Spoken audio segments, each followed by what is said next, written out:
inesperada. Nossa. Pois é. O estigma social para aquela época e aquele lugar seria, tipo, absolutamente devastador, tanto para ela quanto para a família, sabe? Uma verdadeira sentença de exclusão social, com certeza. Sim.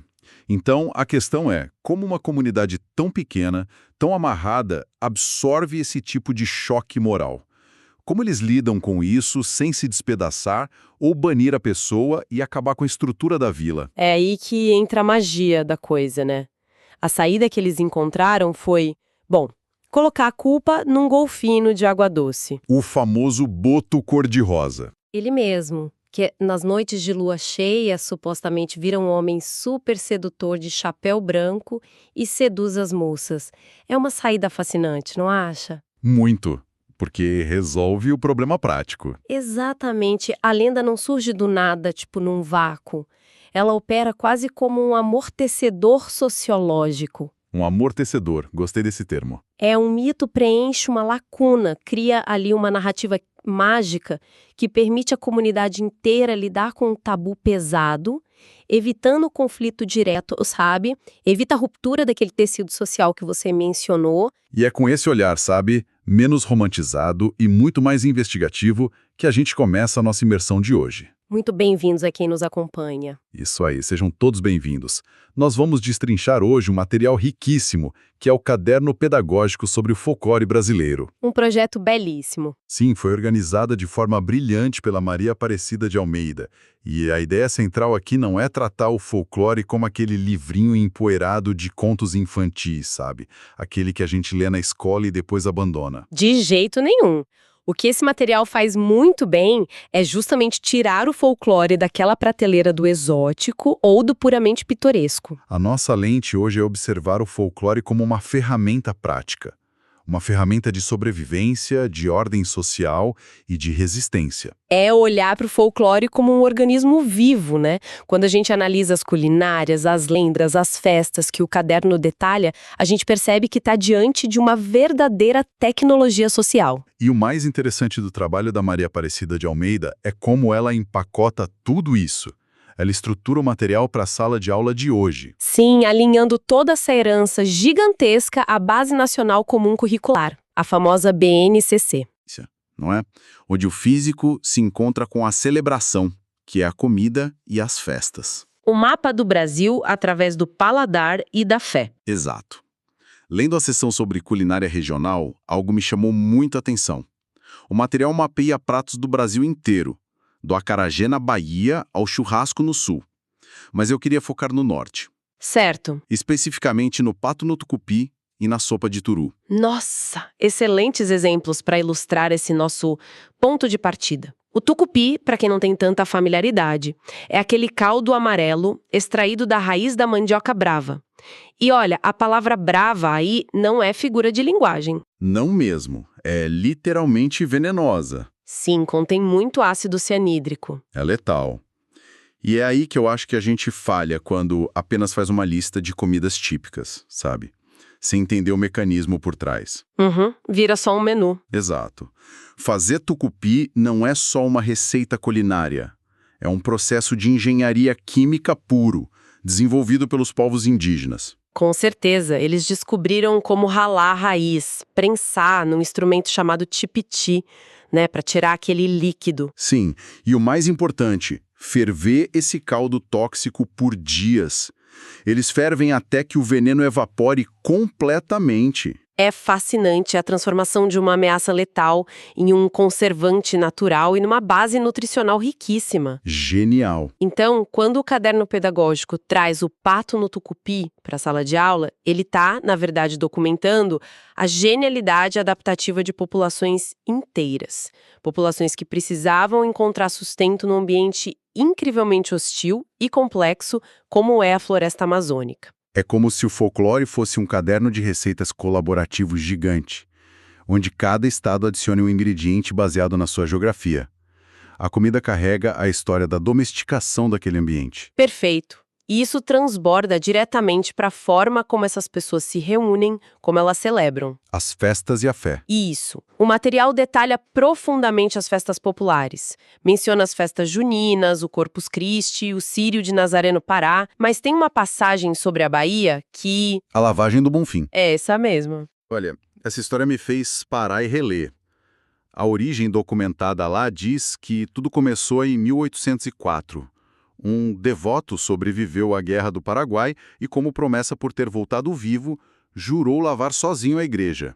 Isso. E o que começa como uma promessa individual, super particular, rapidamente se torna um fenômeno coletivo gigantesco. Porque as pessoas começam a ajudar, né? Exato. A música entra na jogada, os ritos africanos se misturam com o catolicismo português. Mas tem um ponto de inflexão sociológico muito, muito importante nessa história que o texto faz questão de mencionar. Que é a proibição de 1889. Exatamente. Chega um momento em que a Igreja Católica, representada na época pelo arcebispo Luiz Antônio dos Santos, decide que a festa simplesmente saiu do controle. Deu a louca na instituição, basicamente. Ele proíbe a entrada dos devotos na igreja para fazer a lavagem. Na visão da instituição, o ato tinha se tornado profano demais, sabe? Muito sincrético. Tinha muitos elementos de matriz africana ali, né? Sim, elementos que a elite religiosa da época queria suprimir a todo custo. E é exatamente aqui que a mecânica do folclore me fascina profundamente. Porque pensa comigo, se fosse apenas uma regrinha social comum, a tradição teria morrido na primeira porta trancada, certo? Com certeza. O pessoal ia embora para casa e pronto. Mas o que as baianas fizeram? Já que elas não podiam entrar na igreja, elas começaram a lavar o adro. Lavar as escadarias do lado de fora. Transferiram o rito inteirinho para o espaço público. É o folclore operando literalmente como uma forma de resistência institucional. Eu achei isso brilhante. A tradição popular é como a água, né? Se você bloqueia o curso do rio, a água encontra uma rachadura e cria um caminho novo. Ela não para. Não para mesmo. E essa resiliência não se aplica só à fé e à comida. Ela molda o corpo, o movimento e até a forma como as crianças aprendem as regras não ditas da sociedade. Através das brincadeiras. Isso, as brincadeiras infantis. Vamos falar sobre isso então, porque o Caderno da Maria Aparecida traz uma sessão inteira sobre jogos e danças. E eu confesso que tive a minha ingenuidade totalmente quebrada agora. Ah, eu imagino por quê. O texto fala de pular corda, cabo de guerra, e aí chega na amarelinha. E eu, na minha ignorância, sempre assumi que a amarelinha fosse algo intrinsecamente brasileiro, nascido e criado nos nossos quintais. É um choque super comum, viu? A estrutura básica da amarelinha tem, na verdade, uma origem ibérica.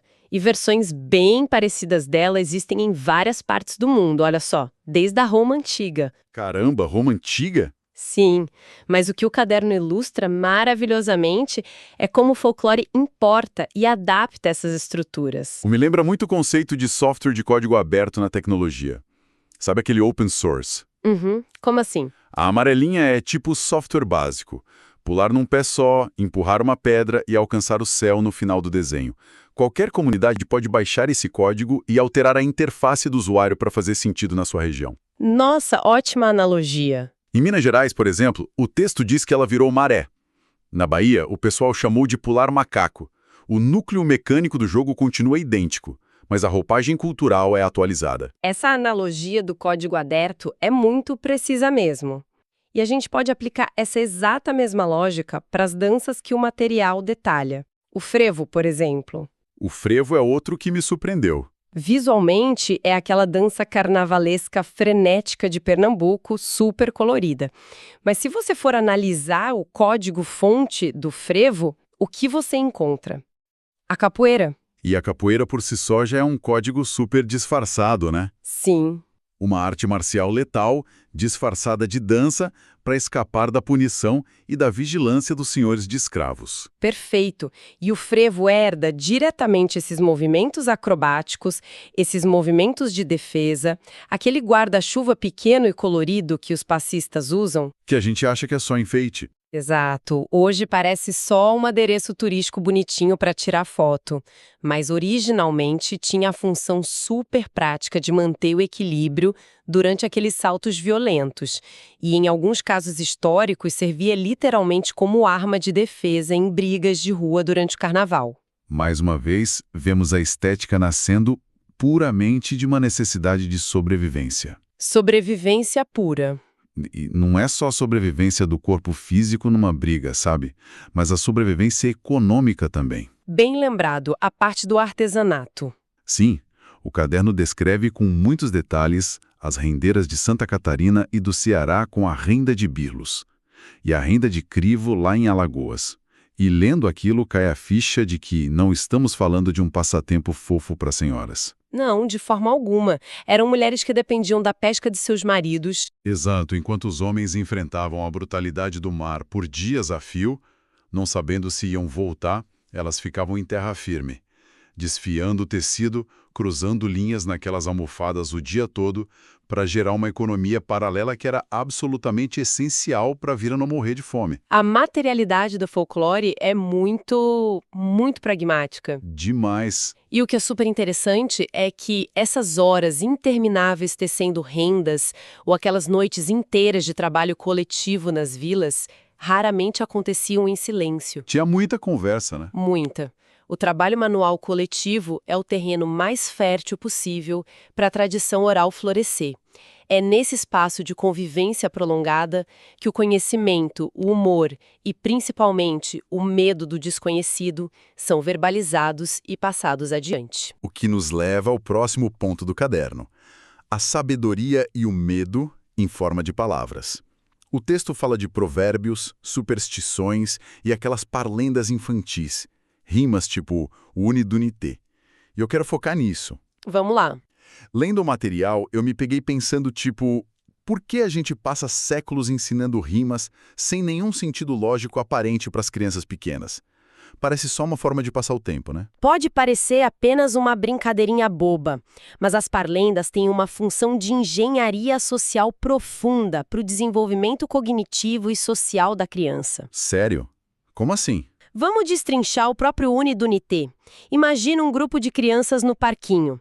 Elas precisam decidir quem vai ser o pegador no pique-esconde. Ok, sempre dá confusão. Exatamente. Existe um potencial enorme ali para conflito, para brigas de ego, chororô, acusações de injustiça. Então, o que a parlenda faz nesse momento de tensão? Ah, entendi. Ela terceiriza a decisão. Precisamente. A parlenda atua como um sistema judiciário primitivo e, acima de tudo, imparcial, que é aceito por todos do grupo. Ela remove o viés humano da escolha. Nossa, faz muito sentido. É a sorte decidindo guiada pela rima. É a primeira experiência real que a criança tem com a submissão a um contrato social. Uma regra impessoal para garantir a paz do grupo e a brincadeira continuar. E o ritmo e a rima são só um mecanismo de memória para garantir que a regra seja lembrada e aplicada sem erros. Que loucura pensar que enganei o bobo na casca do ovo é uma introdução ao Estado de Direito. É a cultura impondo ordem no caos das relações humanas. E falando em impor ordem no caos, a parte do texto que aborda as crenças e as superstições vai direto na jugular dessa necessidade humana. Ah, as crendices. Gato preto dá azar, passar debaixo da escada atrai infortúnio, sexta-feira 13... e o uso constante daqueles amuletos de proteção, como figas e a pena do pássaro, o irapuru. Sim, o clássico. Mas aí eu te pergunto, sendo um pouco cético agora, por que o material pedagógico atual, do século XXI, ainda cataloga essas crenças irracionais? É uma ótima pergunta. O documento analisa essas crenças sob uma ótica muito específica. A de que elas nascem do medo ou da ignorância das populações antigas em relação aos fenômenos da natureza. Mas a gente não pode de jeito nenhum confundir ignorância com estupidez. Certo. O cérebro humano odeia a incerteza. Odeia! Quando um pescador enfrenta uma tempestade repentina no mar ou uma vila inteira sofre uma epidemia misteriosa que ninguém sabe de onde veio, a sensação de impotência é enlouquecedora. Dá um desespero total. Então, a superstição e os amuletos não vão alterar a tempestade. O mar vai continuar revolto, mas eles restauram a ilusão de controle no indivíduo. É uma estratégia genial de gestão de ansiedade. Tipo, se eu uso a minha figa no pescoço, eu fiz a minha parte, né? Eu me protegi do que estava ao meu alcance. Então eu posso sair de casa e enfrentar o mar sem ficar paralisado pelo pânico. Exatamente isso. O folclore opera como uma muleta psicológica. Ele permite à sociedade continuar funcionando, acordando cedo e trabalhando, mesmo quando cercada por forças imensas, inexplicáveis ou até opressivas. Uma ferramenta para não surtar, basicamente. E essa necessidade urgente de processar o que é esmagador nos leva, inevitavelmente, ao coração desse universo todo. As lendas. As lendas brasileiras. Aqui a gente entra num terreno pesado, viu? Porque o caderno traz uma seleção muito meticulosa, começando pelas lendas de origem indígena. E, olha, elas são brutais e poéticas ao mesmo tempo. Muito profundas. A lenda da origem do Guaraná, por exemplo. O texto conta a história de uma criança muito amada por uma tribo inteira. Essa criança é assassinada por causa da inveja de Jurupari, o deus do mal, que se transmuta numa serpente e ataca o menino. Uma perda devastadora. Sim, a comunidade entra em desespero absoluto. E aí Tupã orienta a mãe a plantar os olhos daquela criança na terra, e dali nasce a planta do Guaraná, cujas sementes realmente parecem muito com o olho humano aberto. Sim, a semelhança é incrível. E temos também a lenda da mandioca, né? A lenda de Mani, a menina de pele muito branca que morre repentinamente sem estar doente e da cova dela brota a raiz que hoje sustenta a base alimentar do país inteiro. Mais uma vez, a morte de uma criança. Perceba o padrão aqui. A morte trágica e prematura, que é algo totalmente inexplicável e devastador para uma tribo, é ressignificada na narrativa da lenda. A perda terrível se transforma em uma dádiva. A morte, literalmente, gera o alimento. As lendas não são tentativas de fazer ciência, então. São mecanismos de consolo coletivo. Perfeito. Elas processam o luto. E não é só para explicar a natureza, não, viu? Elas servem para processar a maldade humana e os traumas históricos também. O que me lembra a lenda do Negrinho do Pastoreio, da região sul, que também está bem detalhada no documento. E, olha, ilustra isso de uma forma que me deixou sem ar. Não é nem de longe um conto de fadas bonitinho. De fato, é uma das narrativas mais sombrias e reveladoras do nosso folclore. A lenda conta a história de um menino negro escravizado. Ele recebe a tarefa de cuidar dos cavalos de um estancieiro que é absurdamente cruel. Cruel é pouco, né? É sádico. O menino perde os animais, sofre uma surra inimaginável e, como punição final, é jogado vivo sobre um formigueiro. Isso é horrível. Muito. Mas aí, no dia seguinte, o estanceiro cruel encontra o menino totalmente ileso, sem uma marca, montado no cavalo que tinha sido perdido e sendo amparado pela Virgem Maria. O nível de violência na estrutura dessa lenda é chocante. Por que cristalizar algo tão terrível assim e passar isso para as próximas gerações contarem para as crianças? Porque o folclore é o grande arquivo de segurança das memórias traumáticas de um povo. A escravidão no Brasil foi uma realidade de violência estrutural incomensurável, que durou séculos. Sim. A lenda do Negrinho do Pastoreio não apenas encapsula essa dor e a impotência da população negra sob o jugo escravocrata, mas ela cria um universo narrativo de resistência espiritual. Onde eles finalmente ganham. Exato. Na lenda, a justiça divina prevalece exatamente onde a justiça dos homens falhou catastroficamente. É a comunidade inteira processando um luto histórico e estabelecendo que, moralmente, o escravizador é um monstro, é o vilão, e o escravizado é um mártir, que acaba sendo protegido pelo sagrado. Nossa, isso é muito poderoso. O que me leva ao ponto de maior choque que eu tive quando comecei a ler este caderno pedagógico. Diga. Nós estamos falando aqui de dores muito profundas, de superstições, curas psicológicas, luto, engenharia indígena de sobrevivência. Então, deixa eu fazer o papel de advogado do diabo. Vá em frente. Nós vivemos hoje numa sociedade super acelerada. Tudo é baseado em tecnologia, Algoritmos, inteligência artificial, dados. Com certeza. Então, por que a Maria Aparecida de Almeida montou um projeto que pega essas histórias folclóricas e obriga o alinhamento delas com a BNCC? A Base Nacional Comum Curricular, para quem está ouvindo não ficar perdido. Isso, a base do ensino. Não seria mais produtivo para o futuro dessas crianças focar a carga horária estritamente em ciências exatas, lógica e programação? Olha, esse é um questionamento fundamental. Muita gente tem essa dúvida. E a resposta está em entender o que a BNCC realmente pede da escola hoje e como o documento da Almeida utiliza o folclore. E como ele utiliza? Não como um fim em si mesmo, mas como um meio. Uma ferramenta metodológica super refinada. O objetivo do professor hoje não é fazer o aluno do século XXI acreditar que o Saci existe de verdade. Ufa, ainda bem. É usar a história do Saci para desenvolver habilidades analíticas complexas na cabeça desse aluno. Ajude a tangibilizar isso para quem nos ouve. Como a leitura de uma lenda sobre um golfinho vira habilidade técnica na escola moderna. Vamos pegar uma competência real da BNCC, a competência EF 35 LP04, de língua portuguesa. Ok. Ela exige que o aluno saiba inferir informações implícitas nos textos lidos, ou seja, ler as entrelinhas. Certo. Interpretação profunda. O professor não vai usar a lenda do boto cor-de-rosa para dar uma aula de biologia marinha ou falar sobre cetáceos, né? Ele vai usar a lenda do boto para ensinar esse aluno a procurar o que não está escrito. Ele vai provocar o aluno a entender que a historinha do golfinho mágico, na verdade, esconde uma realidade duríssima sobre estigma social, sobre desigualdade de gênero e tabus em pequenas comunidades. Caiu a ficha agora.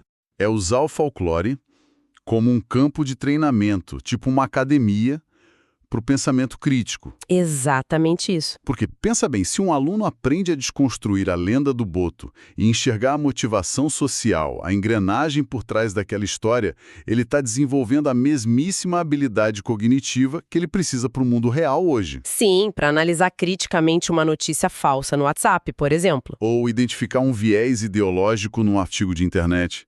Ou no vídeo nas redes sociais. Bingo! A capacidade de analisar intenções ocultas em narrativas é uma das habilidades mais cruciais que alguém pode ter no mundo tecnológico atual. Sem dúvida nenhuma. Além disso, em disciplinas como História e Arte, a BNCC exige que o aluno identifique transformações históricas e saiba valorizar o patrimônio imaterial. Então, analisar a engenharia por trás das rendas de birlos, a cerâmica indígena, ou até a etimologia da palavra samba, que o texto aponta a vir do africano semba, que significa umbigada, tudo isso é construir a identidade desse aluno. Dá um lastro cultural, né? O folclore ancorado na BNCC cria empatia e funciona como uma vacina para a sociedade contra o apagamento cultural. Isso muda absolutamente tudo.